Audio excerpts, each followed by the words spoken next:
الرحيم نحمده ونصلي على رسوله الكريم أما بعد.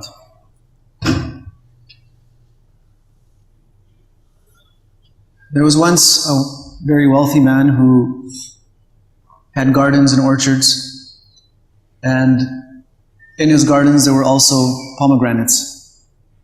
One day as he was visiting his garden, he asked a worker to bring him some good, ripe, sweet pomegranates. So the worker brought some, and the owner tested it and he found it to be bitter. He said, "This one's not sweet, go get me another one." So again the worker went and brought back another one. This one was also bitter. And then he sent it back a third time. And this time also, it did not taste good. So he asked the worker that, "How long have you been working here?" He said, "I've been working here for so many years." He said, "And you still don't know the difference between a sweet pomegranate and a bitter one?" He said, "Well, I've never tasted your pomegranate, so I wouldn't know which ones are sweet and which ones are bitter." He said, "How is that possible? You say you've been working here for so many years and you haven't ever tasted a pomegranate." He said, "No, because I come here to work. I don't come here to taste things. I have never been told by you, the owner, that you're allowed to eat these pomegranates. So I've never dared to." So that man was very much taken and touched by this, by the honesty and the discipline of this worker. So much so that he decided to marry his daughter to him. And the man was of Turkish origin, and the woman was of Persian origin. So they got married, and after some time they had a child, a son whom they named Abdullah. This Abdullah, whose father's name was Mubarak, ended up becoming one of the greatest men of his time in terms of knowledge and piety and generosity. And of course, he became an icon for the people after him. Abdullah ibn Mubarak, rahimahullah, was one of the great muhaddithin of his time. In fact, he is the teacher of, either directly or indirectly, of all the hadith compilers, all the great hadith masters of the world. Allah subhanahu wa ta'ala had given him this acceptance in the heart of people that wherever he went, people had love for him. In fact, once, apparently it was in the city of Iraq, where the king of that time, Harun al-Rashid, was there in one of his forts or one of his palaces, and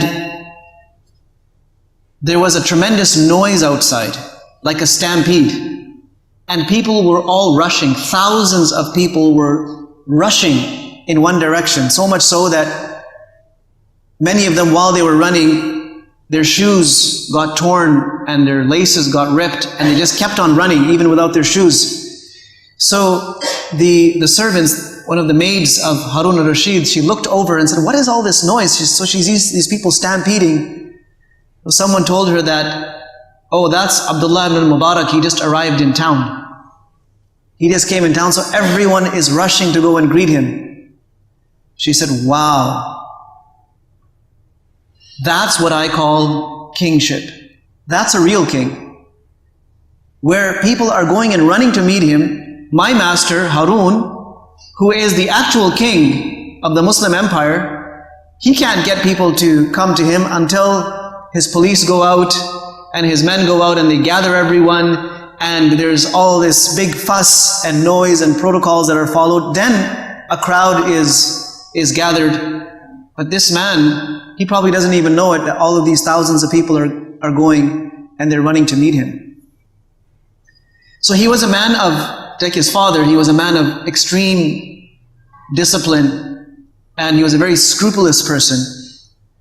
Once, while he was traveling in Sham, in Syria, somewhere in Syria, Palestine, in the Damascus area, he had borrowed a pen from someone. And he came back to his hometown, which was Maru in Khurasan. And Khurasan of that time would be somewhere between Afghanistan and southern Iran of today. So in Maru, which was his hometown, when he came back, he opened up his luggage, and when he unpacked, he realized that he had accidentally brought this pen that he had borrowed from someone. And this is a very long journey. It's a journey of weeks or probably a month or so that he had traveled. But he said, I have to return this pen. This is an amana. So right away, he packed his bags and went right back all the way to Sham, all the way back to Damascus, just to deliver that pen back to that person, and then went back. And people said, you're crazy. He said, no, this is something that was entrusted to me. It doesn't belong to me. I have to get it back to that person at any cost. Otherwise, how am I going to answer for this on the Day of Judgment? When all of the trusts are brought, and people are going to be asked whether they fulfilled those trusts or not. And I borrowed something, it doesn't matter how small it is or how big it is, it's a trust and I need to return it.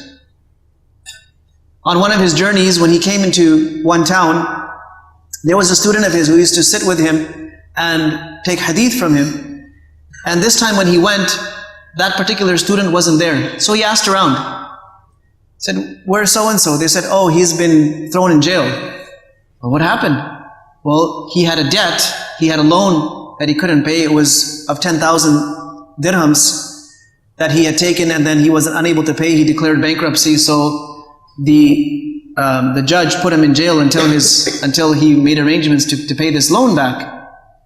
So Abdullah ibn Mubarak made some inquiries and very quickly went to the person who had to sort the matter out, who the money was due to. He said, I'm giving this money to you on behalf of so-and-so. It needs to be noted and documented, but my name must not be taken. And I forbid you from taking my name as long as I'm alive. And made the payment. The young man is released. Abdullah Mubarak went to another town. He had some work to do. He came back and the young man was freed, and he came as usual. He came and met Abdullah Mubarak. He said, oh, where were you? He said, well, this is what had happened. I was jailed. And he said, so how'd you get out? He said, well, somebody came, some anonymous person came and paid my debt for me, my loan for me. And so Abdullah Mubarak was content that, my secret remains a secret. And that young man also did not find out until Abdullah Mubarak actually passed away. And he was a man of extreme generosity. When he would travel for Hajj, and every year he used to perform Hajj, he had divided his year into 3 portions.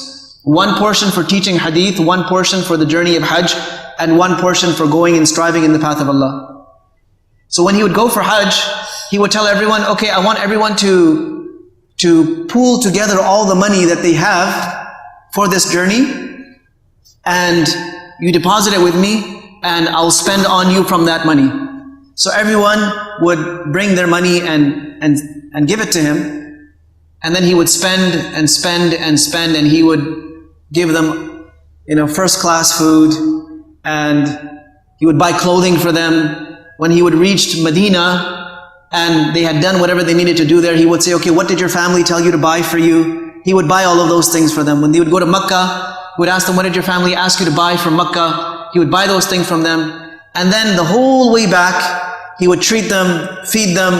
When they would arrive back at their location, at their destination, then he would have a big banquet for them. And in that banquet, he would return all the money back. And they would say, what's this? He would say, no, Allah put barakah. I don't know what happened, but Allah subhanahu wa ta'ala put barakah in your money, and it all came back. He would manage the expense of the whole caravan that would be accompanying him. So we've had some pretty amazing people in the past. Some very, very powerful personalities who made their mark on the history of mankind because of their ethics, their sacrifice, their akhlaq, their taqwa, and of course their knowledge. May Allah subhanahu wa ta'ala enable us to follow in their footsteps.